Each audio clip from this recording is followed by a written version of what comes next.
అందరికీ నమస్కారం. ఇవాళ మనతో పాటు ఐకాన్ ఆస్ట్రాలజర్ గట్టుపల్లి సురేష్ బాబు గారు ఉన్నారు. గురుగారితో మాట్లాడదాం. గురుగారు నమస్కారం. జై శ్రీమన్నారాయణ. గురుగారు, గ్రహరీత్యా మనిషికి ఏదన్నా లోపం ఉంటే కనుక పూజలు చేసుకుంటారు, ఇంకా దానికి తగ్గట్టుగానే పరిష్కార మార్గం చేసుకుంటారు. అయితే ఇంటికి సంబంధించి వాస్తులో ఏదన్నా దోషాలు ఉంటే అసలు ఏమాత్రం కలిసి రాదు. ఇంట్లో ఉండే వాళ్ళకి కలిసి రాదు, ఆర్థికంగా కావచ్చు, పర్సనల్గా కూడా కలిసి రాదు. మరి ఇంటికి ఏదన్నా దోషాలు ఉంటే వాటిని నివారించడానికి ఏదన్నా పరిష్కార మార్గం ఉంటే సూచించండి. ఖచ్చితంగా. ఎట్లా అంటే మనకి ఇంట్లో వాస్తు బాగాలేకపోతే మనశ్శాంతి ఉండదు, అశాంతి ఉండదు, అంతా అసలు కోల్పోయినట్టే ఉంటుంది. ఇప్పుడు ఎక్కడెక్కడో చేసేసి ఏదేదో తిరిగి వచ్చేసి ఏదేదో పనులు చేసుకొని అడావుడిగా మనకి స్ట్రెస్ ఫీల్ అయ్యి ఇంటికి వస్తాం. ఇంటికి వస్తే కొంచెం 2 ముద్దలు తినేసి ప్రశాంతం పడుకుందాం అనుకునేటప్పటికీ ఇంట్లో అనేజీ ఉందనుకో, ఆ ప్రశాంతత ఉండదు. నెక్స్ట్ మనం వెళ్ళలేము. ఆ అనేజీతోనే ఉంటుంది అనమాట. ఇంటి వాస్తు అనేది మనిషి మీద చాలా ప్రభావం చూపిస్తుంది. అలానే ఇంటి వాస్తుతో పాటు ఆర్థిక సమస్యలు కూడా తీసుకొస్తుంది. అలానే ఇంట్లో విఘ్నాలు కూడా ఉంటాయి. ఏదైనా పని అవ్వాలన్నా ముందుకు వెళ్ళదు, పెళ్ళిళ్ళు కూడా కావు పిల్లలకి. పేరెంట్స్ ఏంటంటే ఇంటిని ఒకటి వదిలేసి మా అబ్బాయి జాతకం ఎలా ఉందో, మా అమ్మాయి జాతకం ఎలా ఉందో, మా జాతకం బాగాలేదేమో ఇలా చూస్తుంటారు. వీటన్నిటికన్నా కూడా ఇంటి వాస్తుని కూడా చూసుకోవాలి. మనం అద్దెకున్నా, ఓన్ హౌస్ అయినా ఇంటికి అసలు ఎలా ఉంది, పరిస్థితి ఏంది. ఇప్పుడు మామూలుగా చెప్తే భూగోళం అనేది మొత్తం రౌండ్గా ఉండి తిరుగుతూ ఉంటుంది. అది ఏమవుతుందంటే ఈ మధ్యకాలంలో వాస్తు అనేది ఒకటి ఉంటుంది. ఈ వాస్తు అనేది 10 సంవత్సరాలకు ఒకసారి మారుతూ ఉంటుంది. అంటే మామూలుగా అయితే 11 సంవత్సరాల 6 నెలలకి వాస్తు అనేది మారుతూ ఉంటుంది. అయితే ఈ అద్దెకున్న ఓన్ హౌస్ అయినా సరే ప్రతి 5 సంవత్సరాలకు ఒకసారి, ప్రతి 10 సంవత్సరాలకు ఒకసారి మినిమం అట్లీస్ట్ ఒక వాస్తు సిద్ధాంతం దగ్గరికి వెళ్ళి, లేకపోతే వాళ్ళకి తెలిసి ఉంటే కనుక కొన్ని రకాల మార్పు చేర్పులు అనేది చేసుకోవాలి ఇంట్లో. ఇది వాస్తు శాస్త్రం. ఓకేనా? చాలామంది చెప్తారు 40 సంవత్సరాల నుంచి మారిపోతుంది, 40 సంవత్సరాల తర్వాత మారుతుంది, లేకపోతే ఈరోజు అట్లా ఉండాలి, మధ్యలో వాకిలి పెట్టాలి, ఇలా అని చెప్తుంటారు. ఇది కాదు. 11 సంవత్సరాల 6 నెలలకు ఒకసారి భూగోళం అనేది మారుతూ ఉంటుంది, క్రియ. ఈ క్రియ మారినప్పుడల్లా వాస్తు కూడా కొంతవరకు మార్చుకోవాలి. లేకపోతే వాళ్ళలో ఉన్నటువంటి ఎఫెక్ట్లు ఏదైతే ఉందో అవి ఖచ్చితంగా వాళ్ళు అనుభవించాల్సిందే, ఏదైతే ఉందో అది. అయితే అందరూ కూడా ఏంటంటే అట్లా మేము ఆల్రెడీ కట్టించుకునేటప్పుడు మేము కొన్ని రకాల వేల రూపాయలు ఇచ్చేసి వాస్తు సిద్ధాంత్ గారికి ఇచ్చేసి మేము కట్టించేసుకున్నాము. పర్ఫెక్ట్ ప్లాన్ ఇచ్చేసారు. పర్ఫెక్ట్. అసలు ఇంజనీరింగ్ కూడా సరిపోడు మాకు. అసలు చాలా బాగా సూక్ష్మంగా దారంతో కొలిచినా కూడా ఎక్కడ వాస్తు దోషం రాదు మాకు. ఆ టైప్లో మేము కట్టించుకున్నాము. ఎన్ని తరాలని అట్లా ఉండిద్ది అని చెప్తారు. వాస్తుకి ఆయువు ఉంటుంది. 1 కోటి రూపాయలు పెట్టి కట్టినా, 100 కోట్లు పెట్టినా, 1000 కోట్లు పెట్టినా వాస్తుకి ఒక ఆయువు ఉంటుంది ఆ ఇంటికి. ఆ ఆయువు అనేది ఇప్పుడైతే 60 ఏళ్ళే పెడుతున్నారు. ఒకప్పుడైతే 100 సంవత్సరాలు 200 సంవత్సరాలు కూడా పెట్టేవాళ్ళు. ఇప్పుడైతే 60 ఏళ్ళే పెడుతున్నారు. ఏది ఆయువు అనేది. అయితే ఈ ఆయువు అనేది అంతే పెడుతున్నారు కాబట్టి ఈ మధ్య మీరు అంటారు ఒకటి ఏంటంటే మీకు రావచ్చు, ఈ మధ్యన హౌసెస్ ఆర్టిఫిషియల్ హౌసెస్ వచ్చినాయి. చైనా నుంచి దిగుమతి చేసేసి సింగిల్ బెడ్రూమ్, డబుల్ బెడ్రూమ్ అని చెప్పేసి అమ్మేస్తున్నారు. హౌస్ తీసుకెళ్ళడం, లారీలో పెట్టుకున్న హౌస్ తీసుకెళ్ళేసి వాళ్ళ ల్యాండ్లో పెట్టేసుకోవడమే. ఇంక వేరే ఏం అవసరం వాస్తు. అన్ని చైనా పంతులు గారే చేస్తారు. వాళ్ళే చేసి వాళ్ళే గుమ్మడికాయలు కొట్టేసి, ఆర్టిఫిషియల్ గుమ్మడికాయలు ఉంటాయి వాళ్ళ దగ్గర, అవి కొట్టేసి పంపించేస్తారనమాట. అవన్నీ కూడా ఇంట్లో జీవించడానికి పనికిరావు. ఓకేనా? ఇక్కడ ఇండియాలో జీవించడానికి భూగోళం, భూమి ఒప్పుకోదు.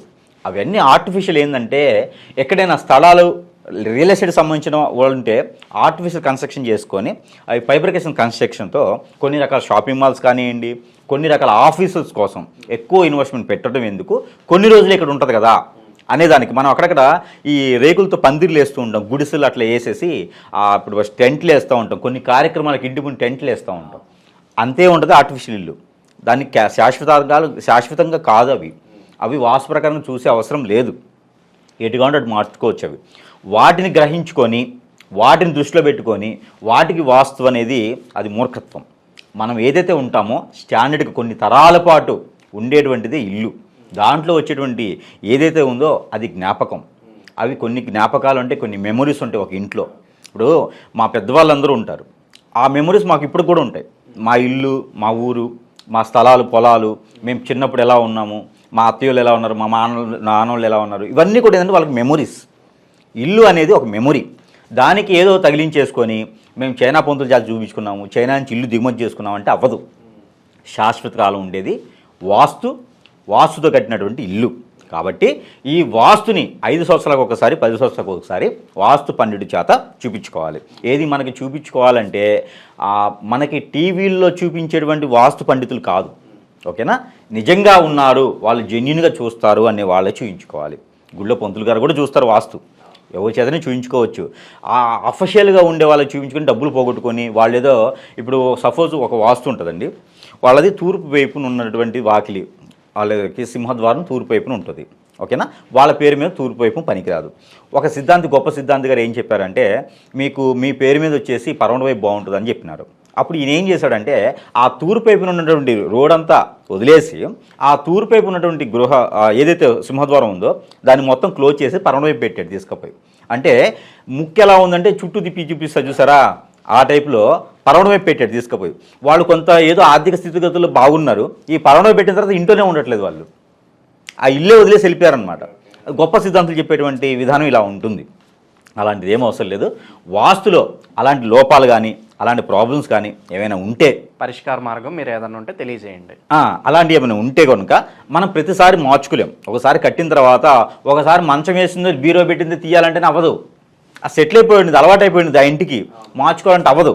అందుకని చెప్పేసి ప్రతి ఇంటికి కూడా నరదిష్టి ఉంటుంది, నరఘోషం ఉంటుంది, అలానే కొన్ని చెడు కార్యక్రమాలు అవుతాయి, కొన్ని మంచి కార్యక్రమాలు అవుతాయి. ఆ నెగిటివ్స్ అనేది ఇంట్లో వస్తూ ఉంటాయి, దానివల్ల కూడా ఇంట్లో అశాంతి ఉంటుంది, మనశ్శాంతి ఉండదు. అందుకని వాస్తు ప్రకారంగా బాగున్న కొన్ని సందర్భాల్లో నెగిటివ్ ఫీలింగ్ అనేది ఇంట్లో ఉంటుంది, దానివల్ల కూడా అశాంతి ఉంటుంది. కాబట్టి వీళ్ళందరూ కూడా వాస్తు కోసం వెతుక్కోకుండా, ఆన్లైన్లో సెట్ చేసుకోకుండా వీళ్ళందరూ కూడా ఏంటంటే చిన్నపాటి పరిహారం కూడా చేసుకుంటే వీటన్నిటికీ పటాపంచలయ్యేదానికి ఆస్కారం ఎక్కువ కనిపిస్తుంది అనమాట. దాంట్లో ఒకటి ఈ దండన అనమాట, ఇది శూలదండన అంటారు. ఇది మనకు చూస్తే శూలదండన అంటారు. ఇది గమనించినట్టయితే మనకి ఇలా ఉంటాయి అనమాట. ఇలాగా 4 తీసుకోవాలి, 4 అనేది ఒక పెన్సిల్ టైప్లో ఉంది. ఇది శూలదండన, ఇది దీంట్లో పంచలోకాలతో చేస్తారన్నమాట. ఈ మధ్యన ఒకటి ఉండండి, గన్ను పెట్టి వాస్తు చూస్తారు, ఓకేనా, ఆరా స్కానర్ అంటున్నారు. అది 6దో 7దో అది గన్ను పెట్టి వాస్తు చూస్తారు. ఇది ఒకటి చెప్పాలి పర్టికులర్గా. ఈ గన్ను పెట్టి వాస్తు చూసి వాళ్ళ ఒక ఇంత పెద్ద గుణపం తీసుకొని దాని లోపల ఏవో కంకర పోసేసి ఉంటాయి అనమాట, అవి తీసుకొచ్చి వాళ్ళ ఇంట్లో పెడతానంటారు. అదే నెగిటివ్ ఎనర్జీ అక్కడ ఉంటే అక్కడ డైరెక్షన్స్ ఇలా తిరుగుతుంటది, స్కానర్ అంటున్నారు. అయితే అలా చూసేసి ఇంత పెద్ద గున్నపాన్ని తీసుకొచ్చి 25,000 30,000 తీసుకుని కింద తోస్తారు, అంటే ఇంటి కింద పెట్టేస్తారు. ఒకసారి కట్టినటువంటి ఇంటిని గుంటలు తీయకూడదు, ఒకటి గుర్తుపెట్టుకోవాలి అందరూ కూడా. గుంట తీసామంటే ఆయువు తగ్గిపోయినట్టే. మీ ఇంటికి గుంట తీసారా ఆయువు తగ్గినట్టే లెక్క. మీకు పెట్టిన 60 ఏళ్ళు 100 ఏళ్ళు ఉంటుంది కదా, అది తగ్గించుకుంటున్నాం అనే మనం అర్థం. అలాంటి శూలాలు ఇంత పెద్ద గొయ్యలు తీసుకొచ్చి ఇంటి లోపలికి పెట్టేదానికి అసలు దానికి అర్హులు కాదు. ప్రయారిటీలో మొక్కలు పెట్టుకోవచ్చు, దానికి తీయొచ్చు గుంతలు, అంతేగాని ఇలాంటి పెద్ద శూలాలు పెట్టడానికి గుంతలు తీయకూడదు, ఓకేనా. అలాంటి శూలాలు పెట్టడం వల్ల కూడా నెగిటివ్ ఎనర్జీ వస్తుంది. అది ఎత్తు అంటే ఏంటి, ఇంట్లో నెగిటివ్ ఎనర్జీ వస్తుందని అర్థం. అలాంటి ఏం చేయకూడదు, అలాంటి గన్లు అలాంటి పెట్టుకోకూడదు, ఓకేనా. అయితే మనకి శూలదండని చెప్పేసి మీరు గమనించినట్టయితే ఈ శూలాలు ఉంటాయి, ఈ చిన్నపాటి, అంటే మనకి ఇప్పుడు ఎట్లా ఉంటుంది అంటే ఈ మొలలు ఉంటాయి కదా, ఈ మొలల లెక్కనే ఇవి ఉంటాయి అనమాట. ఇవి మనకి ఏంటంటే పూజ చేస్తూ ఉంటారు వీటికి. ఇక్కడ మనకి మార్కెట్లో దొరుకుతాయి, పూజా సామాగ్రి స్టోర్లో కూడా ఈ శూలదండని ఇంటి కోసం అని చెప్తే దొరకవచ్చు, మీకు మార్కెట్లో కూడా దొరకవచ్చు. ఇలా ఉంటాయి, అవి తీసుకొచ్చుకొని ఈ దారం అనేది పూజ చేసిన తర్వాత మనం కడతాం. మామూలుగా పూజ గదిలో పెట్టేసి మనం ఈ దారం కట్టుకోవచ్చు. 3 రంగుల దారం ఉంటుంది, 5 రంగుల దారం ఉంటుంది. ఇది తీసుకొచ్చుకొని కట్టుకోవాలి. ఇలాగ మనకి ఇలా 21 వేసుకోవాలి. పూజ దారం ఉంటుంది కదా, 5 రంగుల దారం తీసుకొచ్చుకొని పూజ అయిన తర్వాత పై భాగంలో 21 సార్లు వేసుకోవాలి. ఇలాగా 21 రౌండ్లు వేసుకోవాలి, రౌండ్లు వేసి 3 వేసుకోవాలి. అయితే ఇది అప్పుడు పనికి వస్తుంది, పాజిటివ్ ఉంటుంది. ఇప్పుడు ఇంట్లో ఇది ఎక్కడ పెట్టాలి పలానా ప్రాంతంలో అంటే ఏం చెప్తారు? ఖచ్చితంగా ఇది ఏంటంటే దిక్కులు వైజ్గా పెట్టుకోవచ్చు మనం. ఈస్ట్ వెస్ట్ నార్త్ సౌత్, బయట పక్కన ఇంటితో అసలు సంబంధం లేదు మనకి, ఇంటిని కదిలించకూడదు. ఇంటికి ఏదైతే తూర్పు ఉత్తరం పడమర దక్షిణం ఉందో ఆ దిక్కుల సైడ్ కనుక ఇది ఒక్కొక్కటి కనుక ఇలా పాతినట్టయితే తక్కువగా ఉన్న సైడ్ కిందకి వెళ్ళిపోవాలి, ఎక్కువగా ఉన్న సైడ్ పైకి రావాలి. ఇలా 4 రకాలు 4 ఉంటాయి అనమాట. 4 కూడా పూజలో పెట్టి ఇలా రాసుకోవాలి, ఇలా కట్టుకోవాలి.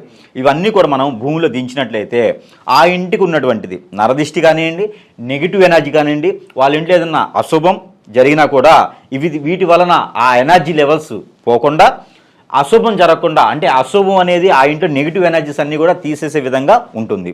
కొన్ని రకాల కార్యక్రమాలు జరిగినప్పుడు ఒక సంవత్సరం పాటు దీపారాధన కూడా చేయలేని పరిస్థితి ఉంటుంది. వాళ్ళందరికీ నెగిటివ్ వచ్చేస్తుంది. అక్కడ ఇంట్లో ప్రశాంతత ఉండదు, పడుకోవాలన్నా కూడా పడుకోలేం ప్రశాంతంగా. వాళ్ళందరికీ కూడా సుఖంగా ఉండేందుకు ఇది అనేది ఆ లోపలికి చెడు అనేది రాకుండా కాపాడుతుంది.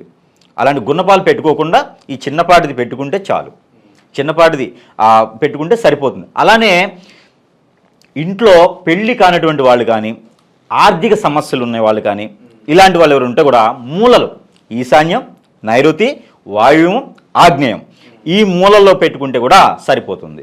అంటే 8 తీసుకున్న అవసరంలా. అలాంటి స్థితిగతులు ఎవరికైనా ఉంటే ఇది మూలల్లో పెట్టుకోవాలి. ఈశాన్యం, నైరుతి, వాయువ్యం, ఆగ్నేయం ఈ మూలల్లో కనుక ఇది పెట్టుకుంటే సరిపోతుంది. ఇంట్లోనే అశాంతి ఉంది, అలాంటి అంతా బాగుంది, చిన్న చిన్న సమస్యలు అంటే ఈస్ట్, వెస్ట్, నార్త్, సౌత్ ఇలా కనుక మనం కిందకి పాటేసుకుంటే సరిపోతుంది. దీనికి పొద్దుగూరు పూజలు చేసేది కానీ వేరే చేసేది కానీ ఏం లేదు. ఇది శూలదండ అంటారు. మీరు గమనించినట్లయితే మనకి మనం ఇట్లా ఉంటే సేవలు చేస్తారు. చాలామంది మీరు గమనించినట్లయితే అమ్మవారికి సేవలు చేస్తారు. వాళ్ళకి దర్పణ టైప్లో శూలాలు గుచ్చుకోవడం ఉంటుంది. నాలుకల దగ్గర బుగ్గలకి శూలాలు గుచ్చుకుంటారు. మీకు ఐడియా ఉందో లేదో మరి. మనకి బోనాల్లోనూ వీటిల్లోనూ సేవలు చేసేప్పుడు దండం చేస్తారు. ఓకేనా? దండం చేసేప్పుడు ఏంటంటే ఇవన్నీ ఇలా ఉంటాయి అన్నమాట, శుభలు ఉంటాయి. వాళ్ళు ఇలాంటి నాలుకను బుగ్గలకు గుచ్చుకుంటూ ఉంటారు. ఓకేనా? అలా ఎందుకు చేస్తారంటే వాళ్ళు మొక్కుబడితో గుచ్చుకుంటారు. వాళ్ళకి ఏమి ప్రాబ్లం రాదు, ఇంకా ఆ నెగిటివ్ ఎనర్జీ అంతా వెళ్ళిపోతుంది. అలానే ఇవి కూడా ఇంటికి ఇవి పెట్టుకోవడం ద్వారా ఆ ఇంటికి మంచే జరుగుతుంది తప్పితే చెడు జరగదు. అందుకోసం ఇలాంటి శూలదండన అని చెప్పేసి మనకు మార్కెట్లో దొరుకుతాయి. మా దగ్గర అయితే పూజలు చేసుకోవడం ఉంటాయి కాబట్టి వాళ్ళకి మార్కెట్లో అంటే పూజ సామగ్రి దొరుకుతాయి కాబట్టి తెచ్చుకొని పెట్టుకుంటే ఏ గన్నులతోనో కొట్టించుకునే పని లేదు, ఏ గన్నులతో చూయించుకునే అవసరం లేదు. ఇంత పెద్ద పెద్ద శూలాలు ఇంటి కింద పెట్టుకొని ఆ వాసన చెడగొట్టుకొని ఆయుష్ తగ్గించుకునే ప్రయత్నాలు అవసరం. ఇంటిని కదిలించకూడదు. కట్టినింటిని కదిలించకుండా ఇంటికి ఇరువైపులా ఇవి నాటుకుంటే సరిపోతుంది. ఇంకోటి ఏంటంటే వాస్తు మార్పిడి చేయకుండా కూడా ఏదైనా వాస్తు ప్రభావం ఉండేసి కొంతమేర వాస్తు ప్రాబ్లం చేయాలి, ఈ గోడ అక్కడ పెట్టాలి, ఆ వాకిలి ఇక్కడ పెట్టాలని ఉంటుంది. వీళ్ళందరికీ చేయలేని పరిస్థితిలో ఉంటారు. ఉపశయనం కోసం కూడా ఇది పనిచేస్తుంది. కాబట్టి అందరూ కూడా ఈ వాస్తు ప్రకారం చేసుకొని పెళ్ళిళ్ళు కాని వాళ్ళు పెళ్ళిళ్ళు చేసుకోవచ్చు. దీని ప్రభావం అనేది ఇంటి మీద పడదు కాబట్టి సుఖంగా ఉండేదానికి ఆస్కారం ఎక్కువ ఉంటుంది. కాబట్టి ఇవి శూలదండన ఈ ప్రయత్నాలుగా 4 తీసుకొని చేసుకోవాలి. ఇది వాస్తు ప్రకారంగా గ్రహరీత్యా దోషాలు ఉన్నా లేకపోయినా కూడా చేసుకునేదానికి బాగుంటుంది. వాస్తు దోషంతో చాలామంది బాధపడుతూ ఉంటారు, అశాంతితో నిద్రలేని రాత్రులు గడుపుతూ ఉంటారు. అటువంటి వారందరికీ ఒక మంచి పరిష్కార మార్గం అయితే తెలియజేశారు గురుగారు. ధన్యవాదాలు.